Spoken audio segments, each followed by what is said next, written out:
Problema li affaċċjaw l-istudenti tal-ħajjer u l-MCAST ta' kuljum hija biex jivvjaġġaw kull filgħodu u filgħaxija b'tal-linja.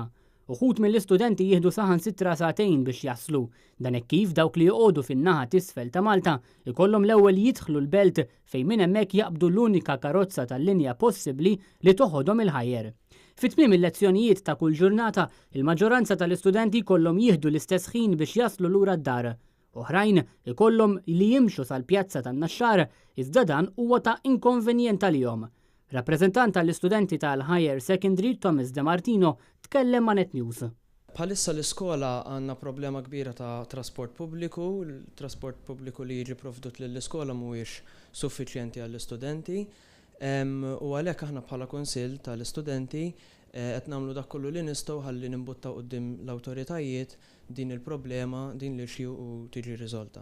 Il-Kunsill għall-istudenti tal-ħajjer qed jipproponi li l-unika karozza tal-linja li tmur għall-belt in-numru 43 issir iktar spissa b'mod speċjali fil-ħinijiet meta l-istudenti jidħlu joħorġu mill-iskola. Dan hekk kif din l-istess karozza tal-linja qiegħda biss bħalissa tgħaddi kull siegħa.